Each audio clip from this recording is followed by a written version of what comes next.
Hello everyone. आज हम exercise 1.3 शुरू करेंगे। उसके लिए पहले थोड़ा सा पीछे वाला जो काम है वो रिवाइज करते हैं। आपको ये बताया था कि परिमेय संख्याएं क्या होती हैं और इसकी दो परिभाषाएं आपको बताई थी। बेसिक जो परिभाषा है वो ये कहते हैं कि जिस संख्या को p बटा क्यू के रूप में लिखा जा सके, जहां पर p और q पूर्णांक है, नीचे वाला q 0 के बराबर नहीं है, और एक और शर्त कि p और q सह अभाज्य हैं, उसे परिमेय संख्या कहते हैं। एग्जाम्पल किए थे इसके, एग्जाम्पल बहुत सारे हम बना सकते थे। 2/3, 4/9, -3/7, या सिर्फ 6 ले लें क्योंकि आप इसको 6/1 लिख पाएंगे। -5 ले लें, 0 ले लें। ये सब क्या होती हैं? सभी की सभी परिमेय संख्याएं होती हैं। सभी परिमेय संख्याएं हैं। यहां पे इस सह अभाज्य का मतलब समझना बहुत जरूरी है। आप दो संख्याओं को सह अभाज्य कब कहेंगे? सह अभाज्य संख्याएं कब कहेंगे? यदि दो संख्याओं को भाग करने वाला कॉमन जो संख्या होगी या कॉमन गुणनखंड होगा वो एक के अलावा और कोई ना आए। जिन दो संख्याओं को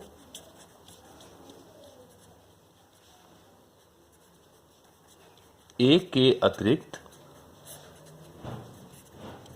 कोई भाग ना करें, उन संख्याओं को हम कहेंगे सह अभाज्य संख्याएं, यानी कि उनका जो कॉमन गुणनखंड है, एक ही समय में दोनों को भाग करने वाला। एग्जाम्पल के लिए मान लीजिए मैं कहता हूं कि 4 और 7, 4 को 2 भाग करता है, लेकिन ऐसी संख्या सोचें जो एक ही समय में दोनों को भाग कर रही हो। कोई नहीं मिलेगी आपको, केवल जो इनका उभयनिष्ठ कॉमन गुणनखंड मिलेगा वो 1 मिलेगा। इसलिए ये दोनों संख्याएं क्या हो जाएंगी? सह अभाज्य। हालांकि 4 अभाज्य संख्या नहीं है, 7 अभाज्य संख्या है, लेकिन ये दोनों क्या कहलाएंगी? सह अभाज्य संख्याएं। सह अभाज्य को बोलते हैं हम को प्राइम नंबर्स। और बहुत सारे एग्जाम्पल आप बना सकते हैं। 10 और मान लीजिए मैंने क्या लिया? 13 लिया। इनको भाग करने वाला केवल 1 है, तो ये भी क्या हो जाएंगी? सह अभाज्य। और भी बहुत सारी संख्याएं हैं, आप कोई भी ले सकते हैं। 2 लिया और 25 लिया, ये भी सह अभाज्य, इनको भाग करने वाला केवल 1 है। तो ये सारी सह अभाज्य संख्याएं होती हैं। अभाज्य संख्याएं क्या होती हैं? मैं याद करवा दूं आपको।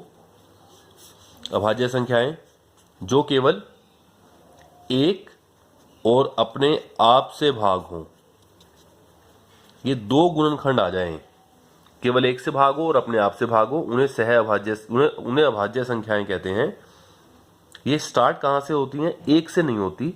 जो 1 है वो ना तो भाज्य में आता है ना ही अभाज्य संख्या है। पहली अभाज्य संख्या है 2, 3, क्योंकि 2 केवल 2 और 1 से भाग होता है, 3 केवल 3 और 1 से भाग होता है। अब जो 4 है ये 4 अभाज्य संख्या नहीं है, क्योंकि 4 1 और 4 के अलावा 2 से भाग हो गया, तो ये भाज्य संख्या कहलाएगी। और सबसे पहली भाज्य संख्या भी 4 है। 2, 3, ऐसे ही 5 हो गया, 7 हो गया, 11, 13, 14 नहीं आएगा, 15 नहीं आएगा, 15 3 से भाग हो गया, 16 नहीं आएगा, 17, 19, फिर हमारे पास 23 आएगा, और अनगिनत रूप से ऐसे अभाज्य संख्याएं होती हैं। तो ये हमारे पास 6 अभाज्य संख्याएं होती हैं। एक और परिभाषा बताई थी आपको परिमेय संख्या की दशमलव प्रसार में, कि जिन संख्याओं का दशमलव प्रसार या तो शांत हो या अशांत आवर्ती हो, उसे परिमेय संख्या कहते हैं। एग्जाम्पल जितने भी आप बनाना चाहे बना सकते हैं। एग्जाम्पल के लिए आप ऐसे भी कह सकते हैं, शांत के लिए 7.2341, ये शांत है दशमलव प्रसार, तो ये परिमेय संख्या है।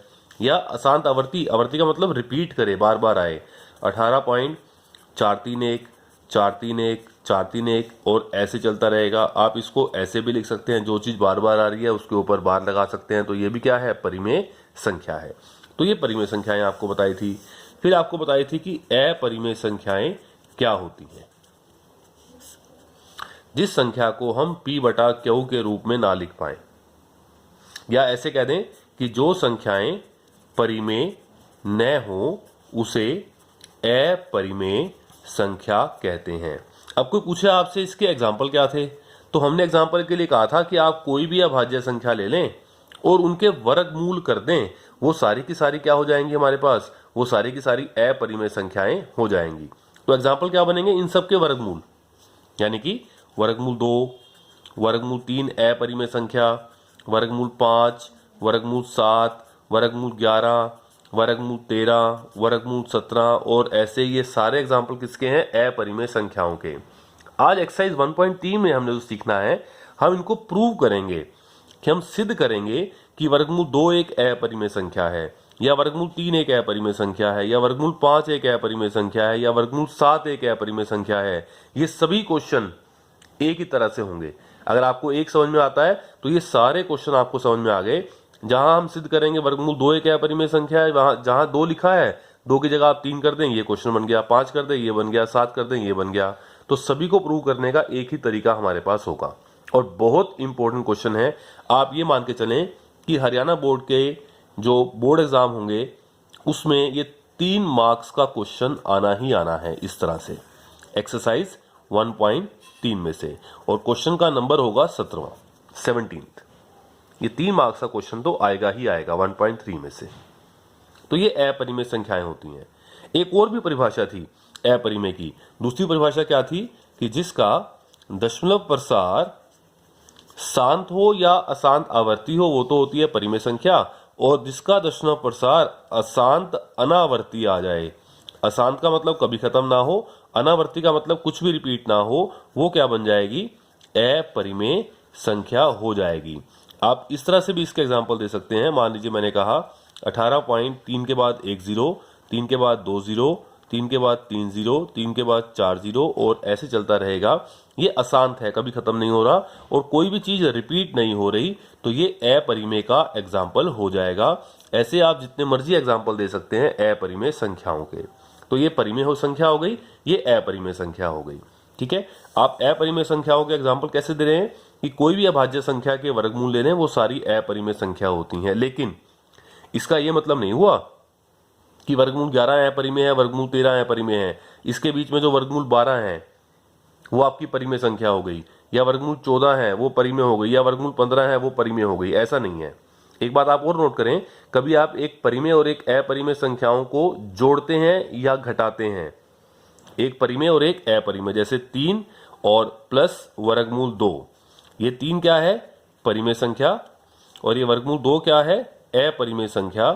आप इनको जोड़ रहे हैं या घटा रहे हैं, एक परिमेय और एक अपरिमेय को, तो जो नई संख्या बनेगी आपके पास वो क्या बनेगी, अपरिमेय संख्या होगी। या एक परिमेय और एक अपरिमेय की आप गुणा कर रहे हैं, जैसे मैंने कर दिया कि वर्गमूल 5 तो अपरिमेय है, मैंने इसको 3 से गुणा कर दिया, 3 वर्गमूल 5, तो ये संख्या भी क्या बनेगी, अपरिमेय संख्या बनेगी। या मैंने ऐसे किया कि एक संख्या वर्गमूल 2 है, मैंने इसको वर्गमूल 3 से गुणा कर दिया, ये भी अपरिमेय, ये भी अपरिमेय। आप इसको सोल्व नहीं कर पा रहे हैं, आप इसको लिखेंगे वर्गमूल 6, तो ये संख्या भी कैसी हो जाएगी, अपरिमेय संख्या हो जाएगी। तो इस तरह से आप देख सकते हैं कि किन संख्याओं के वर्गमूल परिमेय है, किसके अपरिमेय। जैसे कि हम देखते हैं, जैसे वर्गमूल 1 को देखें आप, वर्गमूल 1 के बराबर होगा। हम इसको सोल्व करेंगे, सोल्व करने के बाद देखेंगे कि परिमेय है या अपरिमेय, तो ये परिमेय संख्या होगी। वर्गमूल 2, आप इसको आगे वर्गमूल नहीं निकाल सकते, और क्योंकि 2 अभाज्य संख्या है तो वर्गमूल 2 क्या बनेगा, अपरिमेय संख्या। किसी भी अभाज्य संख्या का वर्गमूल अपरिमेय संख्या होगा। वर्गमूल 3 अपरिमेय बताया था अभी, क्योंकि अभाज्य संख्या है ये। वर्गमूल 4 सोल्व करके देखते हैं, इसके जो हम गुणनखंड बनाएंगे वो 2 गुना 2, ये पेयर बन जाएगा, जोड़ा बन जाएगा, जोड़े में से एक बाहर आ जाएगा, तो इसका आंसर आ गया 2। तो वर्गमूल 4 वास्तव में क्या है, 2 है, और 2 क्या है, परिमेय संख्या, तो वर्गमूल 4 भी क्या बनेगा, परिमेय संख्या हो जाएगा। वर्गमूल 5 अभाज्य संख्या का वर्गमूल, तो क्या बनेगा, अपरिमेय। वर्गमूल 6 को हमने सोल्व करने की कोशिश की, लेकिन कोई पेयर नहीं बना, इसके गुणनखंड बने 2 गुना 3, तो वर्गमूल 2 गुना वर्गमूल 3, ये अपरिमेय, ये अपरिमेय, तो ये टोटल संख्या वर्गमूल 6 क्या बनेगी, अपरिमेय संख्या। वर्गमूल 7 अभाज्य है, तो ये अपरिमेय। वर्गमूल 8 2 वर्गमूल 2, एक परिमेय और एक अपरिमेय की गुणा की तो हमें क्या मिलेगी, एक अपरिमेय संख्या, तो वर्गमूल 8 क्या हो जाएगी, अपरिमेय संख्या। वर्गमूल 9, इसको सोल्व किया, जोड़े में से एक बाहर आ गया 3, तो ये तो परिमेय है, तो वर्गमूल 9 भी क्या हो जाएगा, परिमेय संख्या। और इस तरह आप ये सारे चेक कर सकते हैं कि कौन सी संख्याएं परिमेय हैं और कौन सी संख्याएं अपरिमेय। और ऐसे ही आप जहां तक मर्जी जा सकते हैं, आप सोचते जाएं, करते जाएं, आपको मालूम पड़ जाएगा कि किसी संख्या का वर्गमूल परिमेय है या अपरिमेय। इसके बाद हम एक्सरसाइज 1.3 शुरू करेंगे।